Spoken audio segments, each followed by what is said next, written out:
We're talking politics with Ben Domenech, the Federalist, Shawna Thomas of Vice News, CBS News' own Ed O'Keefe, and the Wall Street Journal's Nancy Youssef.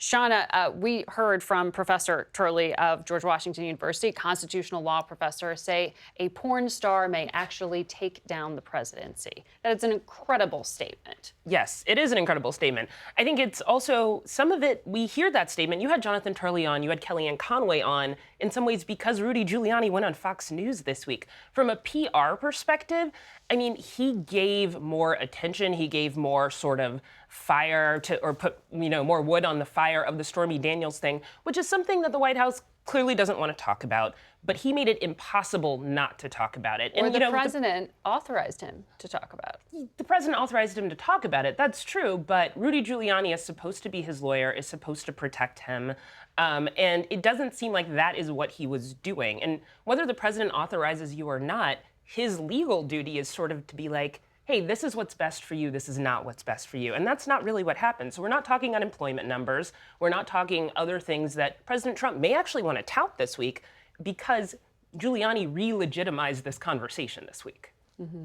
Nancy, one of the things that it was clear from speaking to Kellyanne Conway, she was not comfortable as someone who works at the White House talking about the fate of these 3 Americans being held in North Korea. Rudy Giuliani, however, has said that's imminent. There are literally lives on the line here. He's talking about that. And it actually created a bit of confusion. I was talking to a U.S. official today to try to confirm it, and they said you have to call Rudy Giuliani, who's not part of the national security team, or doesn't have the clearance to sort of give any insights on this. And so we know that those 3 Americans have been moved to the Capitol, which suggests that it's imminent, but in terms of how these announcements happen, it's usually a little bit more formal than that, because when you hear that, if you're a family member, that sets all sorts of emotions and feelings into action. And from the military perspective, it was hard to understand whether the military was prepared potentially to fly them out, what the intelligence community was doing about it. So it created an air of confusion. And at a time when we're potentially talking about some very serious talks with North Korea, if it happens, it appears to be an intent of goodwill by the North Koreans ahead of these key talks. You also had Rudy Giuliani tear up yesterday a piece of paper claiming this is what the president was going to do with the Iran deal. That decision's coming this week. Was he freelancing on that? Not as much from we can tell, given the statements by Secretary of State Pompeo, by some of the more recent statements by Secretary of Defense Jim Mattis.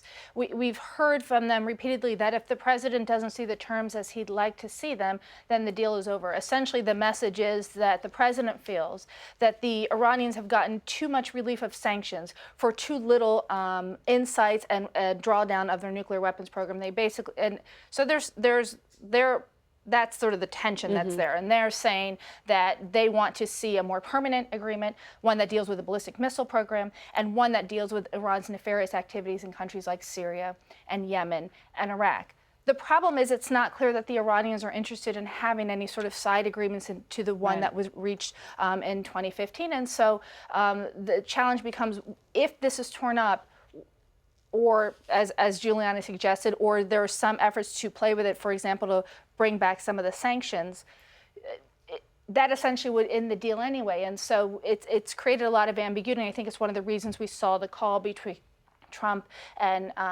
Theresa May of the UK. We've seen the visit from Macron of France and Chancellor Merkel before, because this is not just a bilateral agreement between Iran and the United States. This is one that potentially affects all the signatories. And we'll be talking about that ahead with the UK ambassador. Ed, you are headed to West Virginia shortly. Tell me about the kind of primaries we should be expecting. Well, this week we really start to see points get put up on the board across the country, because there are primaries ahead of the midterm elections.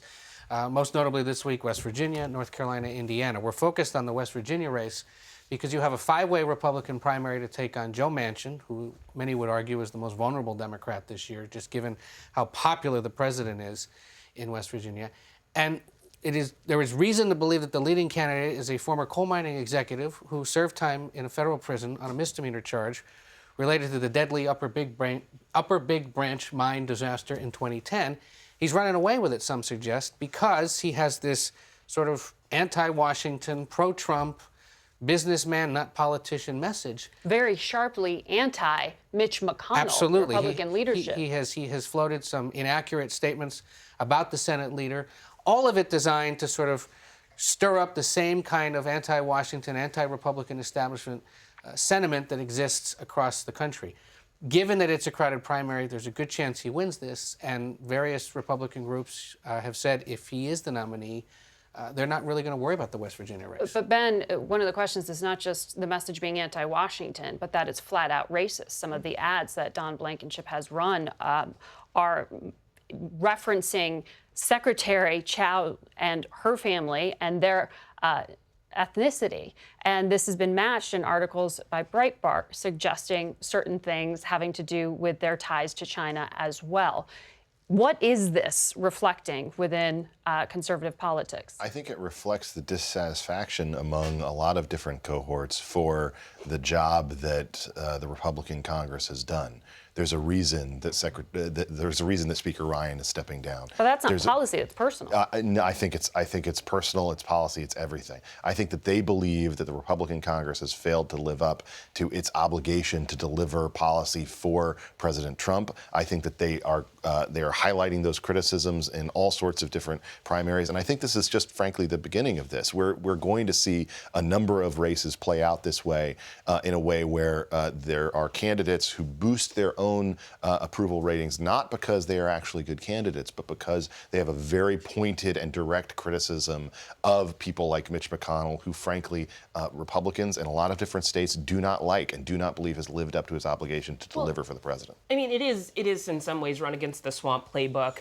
You know, you have liberals who run against Nancy Pelosi, like progressives. So there's a similarity there. But the dog whistling in these ads is not something that can be ignored. I'm not sure it's a dog whistle. Well, okay, so fine. So it's a full-out whistle. Yes. And I think there is something to be said for if our politics is moving in that direction and the Republican Party puts up a nominee against Joe Manchin who is using that kind of language, who is trying to incite that kind of feeling within people, what does that mean for the Republican Party going forward? And in some ways, Don Blankenship winning this race is probably Joe Manchin's dream in terms of him being, as you said, one of the most vulnerable senators in the Senate. Ted Cruz thought he was going to run a campaign based on the Constitution. Instead, he had to fight off attacks that his wife was ugly and that his dad killed JFK. We're in sort of through the looking glass on this sort of thing. Yeah.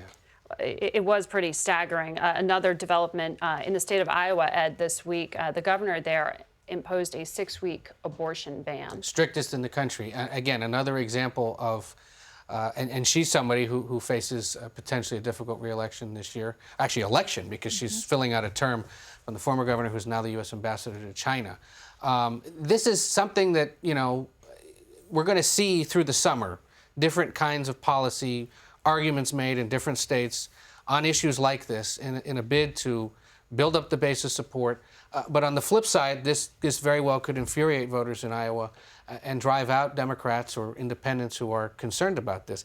That's a state, along with several others in the Midwest, where I think you're going to see state houses, governorships potentially flip or be far more competitive than Republicans might have thought. It's partly anti-Trump. It's partly also just a belief that there's got to be some divided government. Nancy, one of the things that the president would like to put on the board as a win before November, or just for his presidency, is this agreement with North Korea. He says date and time have been set. What are you hearing? So Yonhap Agency is reporting that the location will be in Singapore just before the G7 summit in Quebec. That hasn't been confirmed by U.S. officials yet, but it was one place that we had heard in addition to the DMZ. The disadvantage of the DMZ from some people's perspective was that it was going to Kim Jong-un's turf rather than a sort of more neutral territory. So we're starting to hear leaks of these kinds of things, and I think that's how it's going to be up until the talks themselves, because this isn't the kind of talk that we saw with the Iran deal where people at lower levels were working at every little detail such that at the end the big players that came in and signed it. This is the exact opposite, that things are going to come from Kim Jong-un or Trump, and it'll be for people afterwards to sort out. And can you clarify, because there were some conflicting statements from the defense secretary versus the president on whether troops are on the table? So I think that the question is, what does the word order mean when we say President Trump ordered? He said many times that he doesn't understand why 28,500 U.S. troops are in South Korea, and maybe it should be lower. We've heard this from defense officials before. And the presumption is that at some point when he has said this, the U.S. military thought, all right, we should have options ready should he want to do a drawdown. And so I think the confusion came about is, can you call that an order? Because it's not in the sort of traditional military terms, but when the commander-in-chief says it, it has to be acted upon. And so if it's on the table, I think realistically what we would see, depending how this goes, presumably it's the best case scenario for all involved, is some kind of drawdown as a signal that it is no longer still a wartime front line, as it still is, technically speaking. Ben, before we let you go, I want to ask you about the health of your father-in-law, Senator John McCain. How is he doing? He's doing well. It's always a pleasure to talk about your in-laws on national television. I actually, my wife, Megan, is out there with him this weekend. This is the first weekend, and I think 5 in a row that we haven't been out there with him. He's doing well. He's talking, he's chatty, and he's walking around.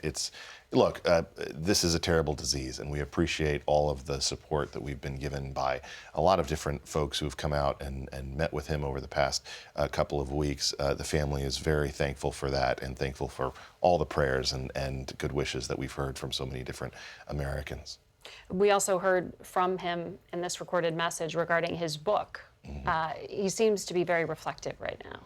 He is. I mean, you come to the end of your life, and in his case, he's lived the life over and over again of, I think, enough for 5 or 10 different people. He's had a pretty amazing run. The fact is, he's very grateful for the chances and the fortune that he's experienced in life. He's reflecting at the end on a lot of different things, and we just appreciate the fact that we've had such a good time to be able to spend with him in this moment, and we appreciate again all of the support that we've had, not just from doctors and nurses, but also from just well-wishers from across the country. And I know so many send their thoughts and prayers, Ben. Thank you for sharing that.